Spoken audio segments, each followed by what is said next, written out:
मित्रों नमः संस्कृताय। मैं सुपर संस्कृत गंगा से आपका मित्र DK। मित्रों हम लोग आज अभिज्ञान शाकुंतलम जो महाकवि कालिदास द्वारा विरचित 7 अंकों का नाटक है कि वस्तुनिष्ठ प्रश्नोत्तरी भाग 2 को देखेंगे। कल हम लोगों ने अभिज्ञान शाकुंतलम वस्तुनिष्ठ प्रश्नोत्तरी भाग 1 को देखा था। तो चलिए मित्रों देर ना करते हुए हम अपनी प्रश्नोत्तरी को आरंभ करते हैं। कल तक हम लोगों ने 40 प्रश्न किए थे, आज उससे आगे करेंगे। तो आज का जो प्रश्न है वो इस प्रकार है मित्रों कि दुर्वासा ऋषि ने शाप मोचन किस तरह बताया। मित्रों जो सही आंसर है उसको ही हम लोग टिक करेंगे जिससे हमारा ज़्यादा टाइम वेस्ट ना हो। तो किसी अभिज्ञान या पहचान देखने से दुष्यंत को शकुंतला का स्मरण हो जाएगा। किसी अभिज्ञान को पहचान, अभियान का अर्थ होता है पहचान। कभी पूछ लेता है कि अभियान शब्द का क्या अर्थ है, तो पहचान है। किसी अभियान या पहचान को देखने से शकुंतला को जो है स्मरण हो जाएगा। किसका? दुष्यंत का स्मरण हो जाएगा। तो तीसरा ऑप्शन सही है। अगला है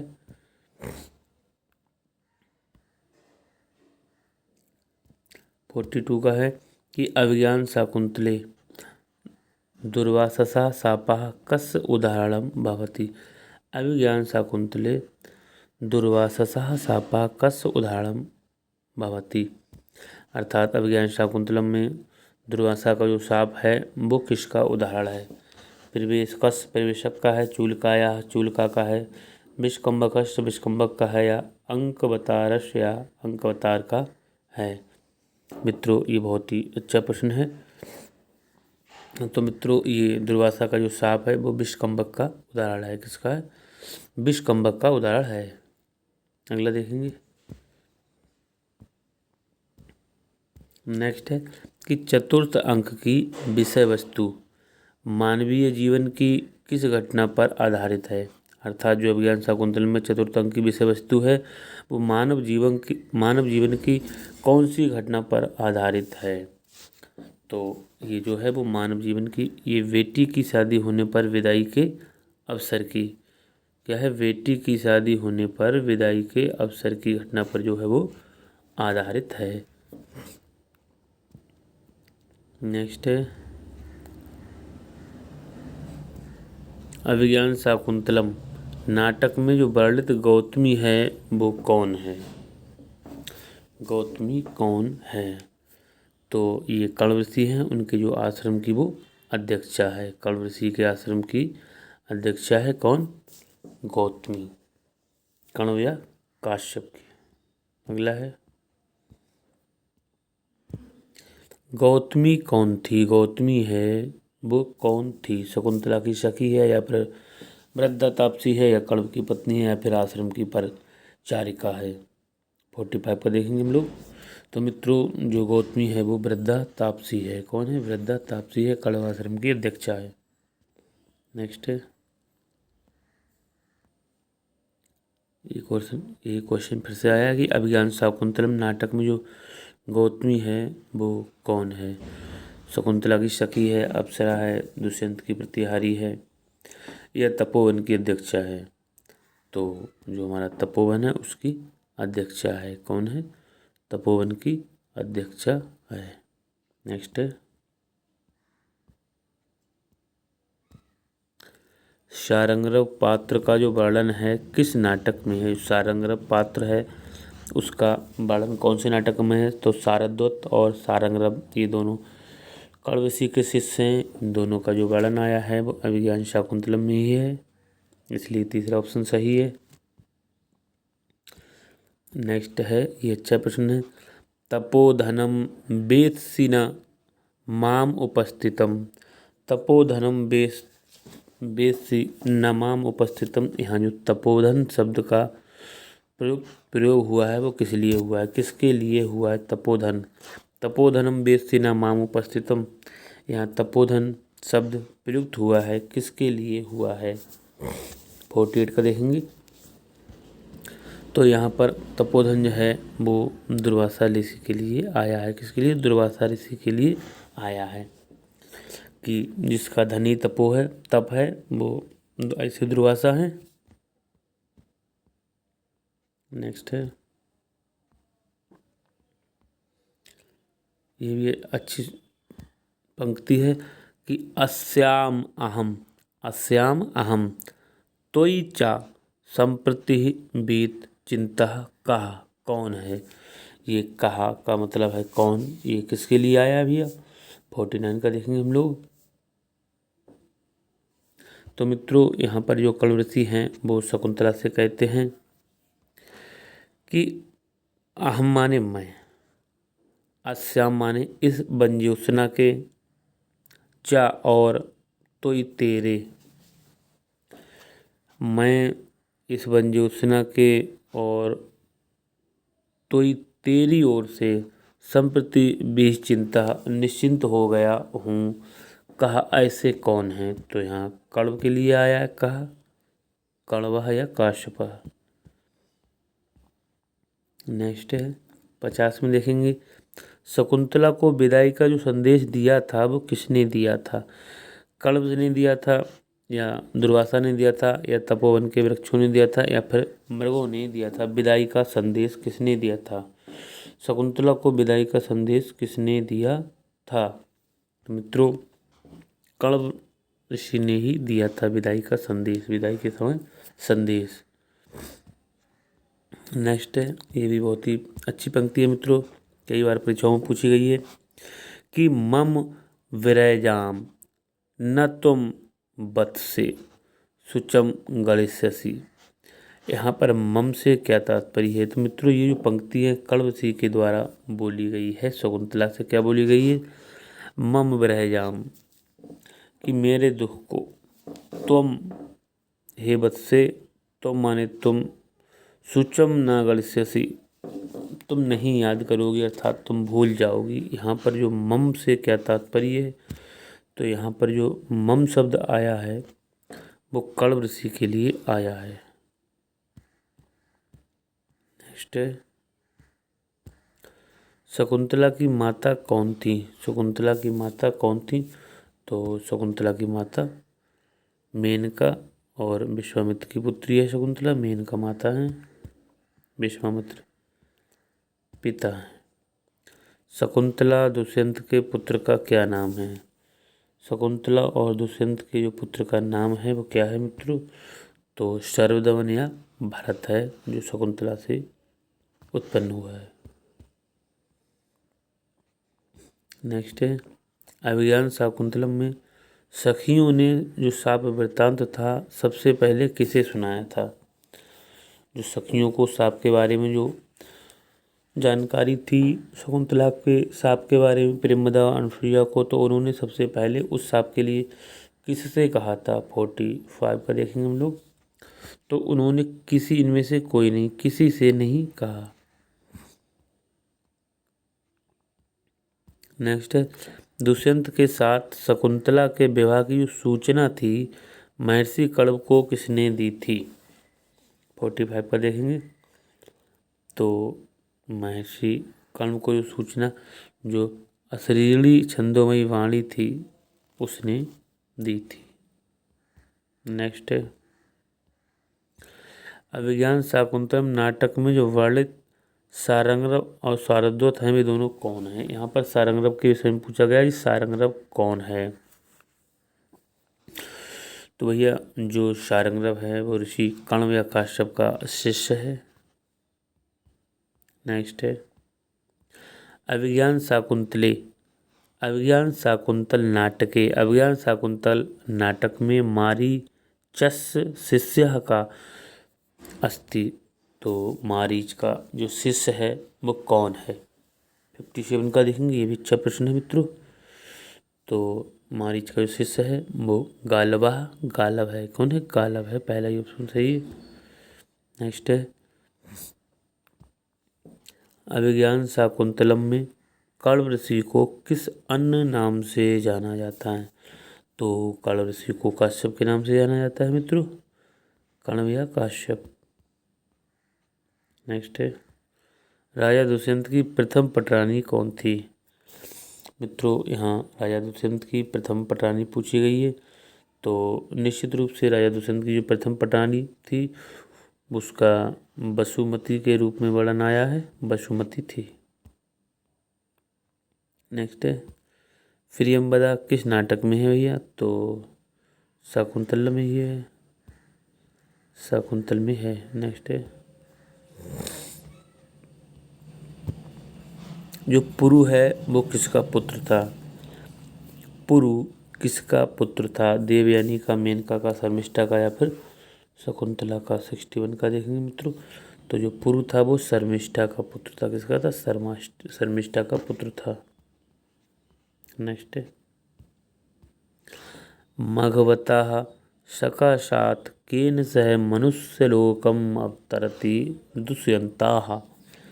तो यहाँ 62 का हम लोग देखेंगे मित्रों। तो यहाँ पर हो जाएगा मातलिना। क्या हो जाएगा? मातलिना। केन सह? मातलिना सह। नेक्स्ट है अभिज्ञान शाकुंतले ऋषि पात्राणाम संख्या वर्तते। तो अभिज्ञान शाकुंतलम में जो ऋषि पात्रों की संख्या है वो कितनी है मित्रों? तो ऋषि की पात्रों की संख्या यहाँ पर 3 है। कौन सी? कितनी है? 3 है। नेक्स्ट है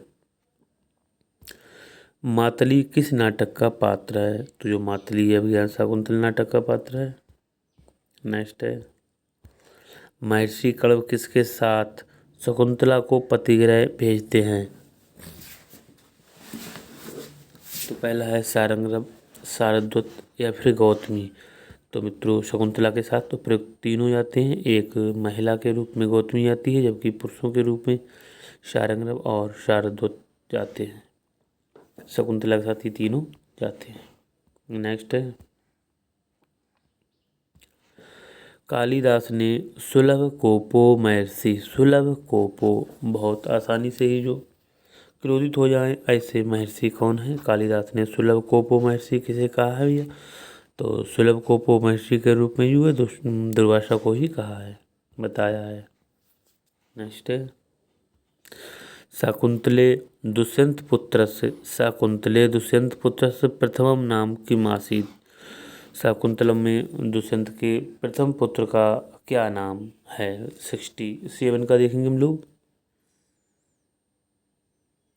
तो मित्रों 67 का जो राइट आंसर हो जाएगा वो हो जाएगा सर्वदमना। प्रथम पुत्र जो है सर्वदमन है। नेक्स्ट है गंडस्य उपरि पिंडकः संवृत्ता। फोड़े के ऊपर एक और फोड़ा, ये क्या है भैया? सूक्ति है, मुहावरा है, ये काव्य का लक्षण है? तो मित्रों ये निश्चित रूप से मुहावरा है। नेक्स्ट है सर्वथा चक्रवर्तिनीम पुत्रम आपनुहि से क्या तात्पर्य है? सर्वतः चक्रवर्तिनम पुत्रम आपनुहि से क्या निर्दिष्ट है? तो 69 का देखेंगे हम लोग। तो मित्रों अभिज्ञान शाकुंतल के कथानक का प्रयोजन क्या है? अभिज्ञान शाकुंतल नाटक के जो कथानक का प्रयोजन है। नेक्स्ट है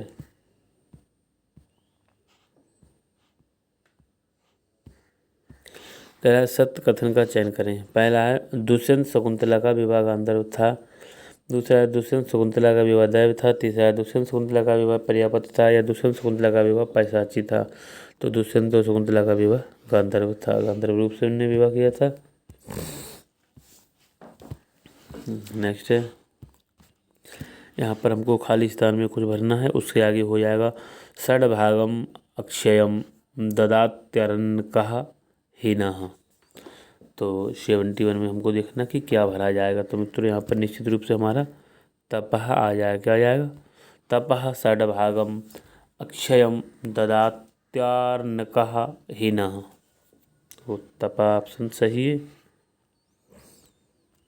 ये वाचन से प्रश्न हमारा सही होगा मित्रों। नेक्स्ट है शकुंतला से भर्तुर बहुमता भव। शकुंतला से भर्तुर बहुमता भव, ये वाक्य जो है वो किसने कहा था? भर्तुर बहुमता भव। 72 का देखेंगे हम लोग।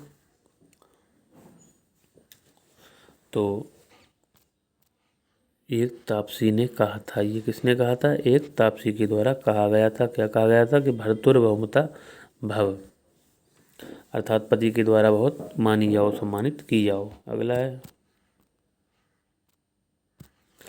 वामा कुलस आदया में जो वामा का क्या अभिप्राय है भैया? वामा का क्या अभिप्राय है? 73 का देखें। पहला है सुंदर युक्तियाँ, दूसरा है अच्छे स्वभाव वाली स्त्रियाँ, तीसरा है अनुकूल व्यवहार करने वाली स्त्रियाँ, चौथा है कहे गए ढंग के विपरीत या प्रतिकूल आचरण करने वाली स्त्रियाँ। 73 का हम लोग देखेंगे यहाँ पर। तो वामा का अर्थ है कि कहे गए ढंग के विपरीत या प्रतिकूल आचरण करने वाली स्त्रियाँ। चौथा ऑप्शन हमारा सही है। नेक्स्ट है मित्रों, वामा कुलस आदया से जो वामा का क्या अर्थ है भैया? वामा का क्या अर्थ है? 74 का देखेंगे। अच्छा प्रश्न है। तो वामा का अर्थ होता है विपरीता, अर्थात विपरीत चलने वाली स्त्रियाँ, विपरीत कार्यों को करने वाली स्त्रियाँ। 75 का है कि दृष्टया धूमाकुलित दृष्टिरपि यजमानस्य पावक एव आहुति पतितः। इस दृष्टांत द्वारा किसने अपनी कृतार्थता स्वीकार की है? 75 का है। इसका राइट आंसर हो जाएगा कणव। क्या हो जाएगा? कणव ने। अगला है कि दृष्टया धूम आकुलित दृष्टि है अपि यजमानस्य पावक एव आहुति पतितः। इस वाक्य में जो पावक शब्द से किसको संकेत किया गया है? तो 76 में पावक आया है, दुष्यंत के लिए आया है मित्रों। नेक्स्ट है आमंत्रस्व सहचरम का अभिप्राय क्या है? 77 का है मित्रों। तो इसका हो जाएगा कि सहचर से विदा ले लो। क्या हो जाएगा? सहचर से विदा ले लो। नेक्स्ट है मित्रों, विदाई के साथ कण्व ने किस श्लोक से शकुंतला को उपदेश दिया था? पहला है शुश्रूष गुरु ने, दूसरा है असमान साधु विचिन्त्य, तीसरा है पातुम न प्रथमम विपश्यति जलम, तीसरा है एषा पिपीरेण विना गम्यति। तो फिर से देखते हैं कि विदाई के समय कण्व ने किस श्लोक से शकुंतला को जो उपदेश दिया था, कौन से श्लोक से दिया था? शुश्रूष गुरु ने, असमान साधु विचिन्त्य। 78 का देखेंगे मित्रों। बहुत ही अच्छा प्रश्न है ये। जो उपदेश दिया था वो दिया था शुश्रूष गुरु से दिया था। नेक्स्ट है यात के तो अस्त शिखरम पतिरोष धीनाम। क्या है? यातेक तो अस्त शिखरम पतिरोष धीनाम। क्या है? याति एक तो अस्त शिखरम पतिरोषधि नाम। यहाँ जो पतिरोषधि नाम शब्द है, मुख्य रूप से पतिरोषधि नाम शब्द जो है किसके लिए प्रयोग हुआ है? 79 का देखते हैं हम लोग। तो ये जो शब्द प्रयोग हुआ है पतिरोषधि नाम, तो ये चंद्रमा के लिए प्रयोग हुआ है। किसके लिए भैया? चंद्रमा के लिए प्रयुक्त हुआ है। नेक्स्ट है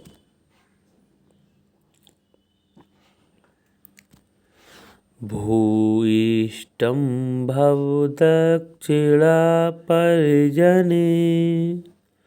भूयिष्ठं भव दक्षिणा परिजने में जो परिजन का क्या अर्थ है? भूयिष्ठं भव दक्षिणा परिजने, जो परिजन का जो आया है क्या अर्थ है मित्रों? 80 का हम लोग देखेंगे राइट आंसर क्या हो जाएगा। तो यहाँ पर जो परिजन शब्द आया है वो निश्चित रूप से सेवकगण या सेवक जन के लिए आया है। तो मित्रों ये थे हमारे अभिज्ञान शाकुंतलम प्रश्नोत्तरी के 40 प्रश्न मित्रों। और नेक्स्ट वीडियो में मित्रों हम इससे आगे के प्रश्नों को लेकर आएंगे मित्रों। तो हम जो ये प्रश्नोत्तरी करा रहे हैं मित्रों अभिज्ञान शाकुंतलम की, वो संस्कृत से UP, TGT, LT grade, GIC या फिर यूजीसी सभी के लिए बहुत ही महत्वपूर्ण है, इसलिए आप लोग अच्छे से तैयारी करते रहें मित्रों। तो मित्रों नेक्स्ट वीडियो में हम इससे आगे की प्रश्नोत्तरी को लेकर आएंगे मित्रों। तब तक के लिए नमः संस्कृताय। आपका दिन शुभ हो।